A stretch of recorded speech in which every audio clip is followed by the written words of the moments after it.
So a few days ago, I was watching a video from another YouTuber by the name of Patrick CC.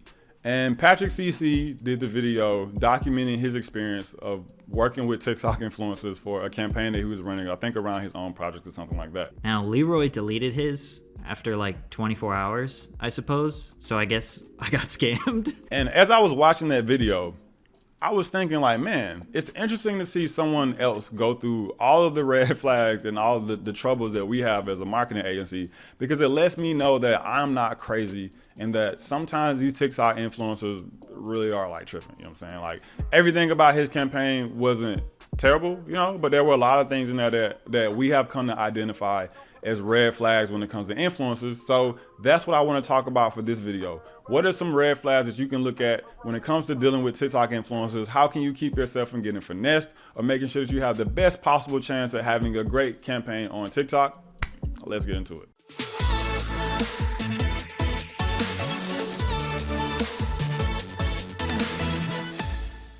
What's going on? My name is Kohrey, music marketer and co-founder of Country Brand Agency, and today I want to talk about red flags. And when I'm talking about these red flags, I mean specifically in the space of TikTok influencers and TikTok influencer-based campaigns. Now, those type of campaigns have become super popular, I would say, since 2019, once we started to see a surgence of songs just going viral on TikTok. Now, every artist and their mom wants to catch a viral TikTok hit, and they're all jumping into the platforms, dropping thousands and thousands of dollars on influencers, hoping that it makes them the next Arizona Zervis or Old Town Road or something like that. And while, you know, I have my own thoughts on that I'll get into in another video, TikTok influencer marketing really can be a really effective way to push music out when done correctly and when you work with the right people. Now, the problem that comes with doing TikTok influencer marketing is that a lot of them are kids, you know what I'm saying? Just to be real, like you're trying to get teenagers and kids to do great business, and just a lot of them aren't equipped for that.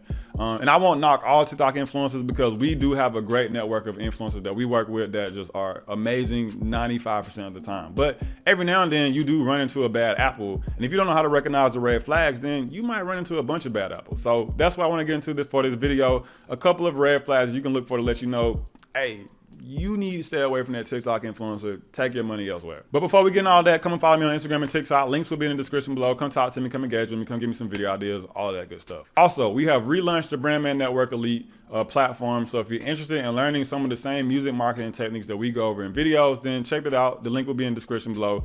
It's really dope. It's only gonna get better. And you know what I'm saying? I like to think that we making magic over there. Like we turning everyday regular artists into marketing geniuses, you know what I'm saying? So once again, link in the description below. Check it out. Sign up if you're interested. Hopefully I'll see you in there. So the first red flag that I look for is, are they managed by some type of influencer agency or not? Now, this isn't always a red flag necessarily when it comes to their work ethic. I often have found that influencers that have some type of management agency behind them, especially like a big agency, they do tend to be a little bit more responsible and take it a lot more serious, because, you know, they've been pushed to a point to where they have to care about it like a job. The reason I put it on here as a red flag has a lot more to do with price.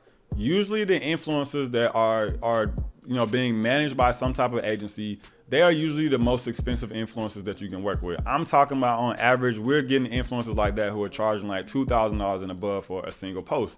And a lot of it has to do with the fact that they now have other people that make money off of them, right? Like when you are signed to a management company, you now have to pay your manager. You may have to pay help pay overhead costs that come with that management agency. So we've seen influencers that we worked with that were maybe charging $500, $600, maybe $1,000 get signed to a management company, and then now their prices double or triple because, once again, they have all these other things they have to pay for now. So it's not a red flag when it comes to work ethic. It's not a red flag when it comes to like, will you be finessed or not?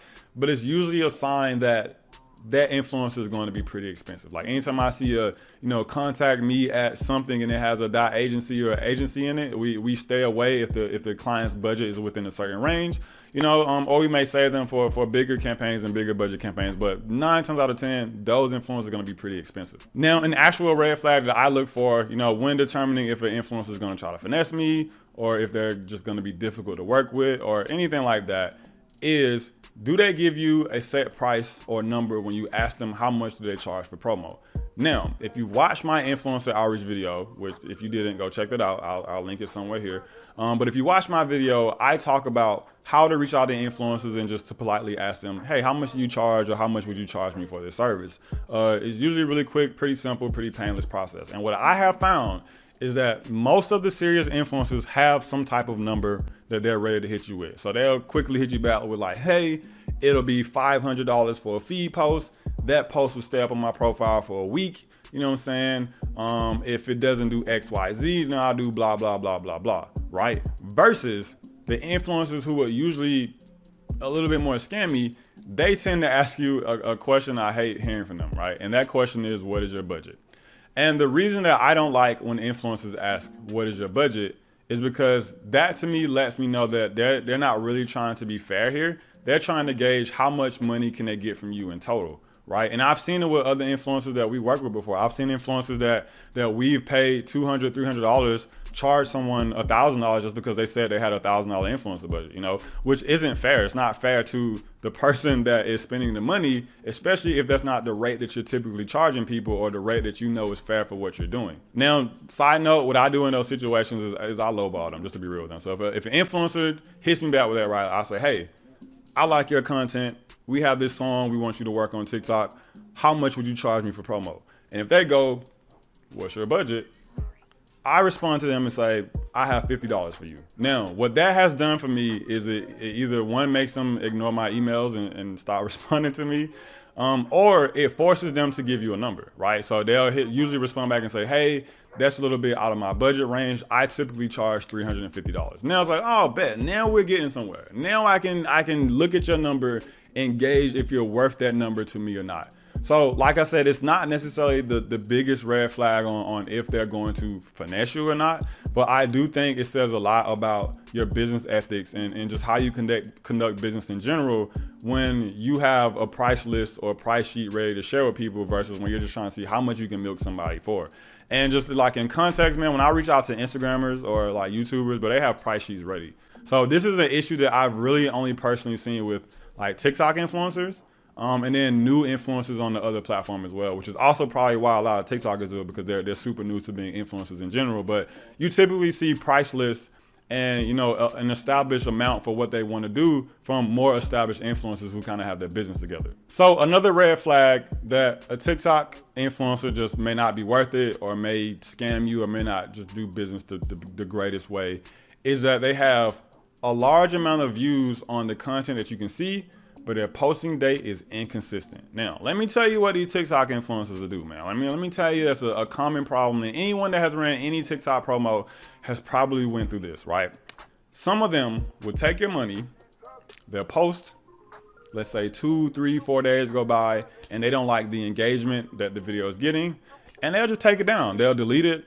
They'll never respond back to your emails asking, why did you take it down? Or, you know, hey, you said you would leave it up for a month or for forever. Why did you take it down? Some will really do that. And what I have come to determine, or what I've come to see that lets me know if an influencer is likely to do that, is once again, do the post that you see have a bunch of views on it, but is there an inconsistent posting date in between the videos? So for example, if the first video on their profile has 1 million views and it was posted 3 days ago, right? And then the second video has 2 million views and it was posted a week ago. And then the third video has, you know, maybe a similar number, 1.5 million views, and it was posted a month and a half ago. That to me is a red flag, because one, TikTok just doesn't work like that. Like TikTok isn't like Instagram where you can maybe post a few times a week and like really just go up. Like there are influencers that get away with low video counts, but it's rare to see an influencer that can post like once a month or twice a month and really maintain those type of numbers. So what that tells me is that they delete posts, right? That they, from time to time, will delete posts that they feel like aren't high performing or doesn't make them look good to the outside world. And from influencers that we talk to that do this, they tell us that they do it because they want to make their page look appealing to people who are trying to offer brand deals. And like they pretty much that, like they want to look good to the people on the outside who might give them money.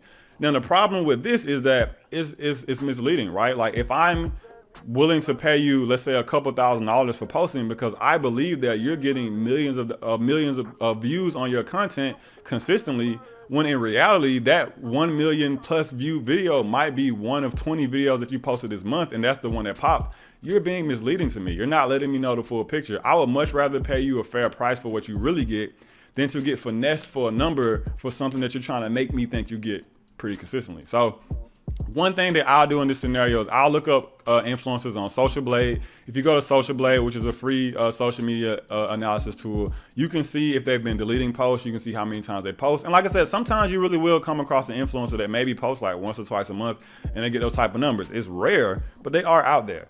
Most of them, from what I've determined, delete posts because they want to look good to potential brand investors and potential business partners and stuff like that, which once again, I just think it's messed up. You know, like, charge me for what you really get. Don't charge me for what it looks like you get. Another red flag that you may want to look for, and this is really when it comes to like bigger influencers. This doesn't pertain to honestly like 95% of influencers on TikTok, but if it's an influencer that you're charging or that is charging you more than, I would honestly say, like $1,000 or more, and they're not willing to sign a contract, stay away. Don't do it.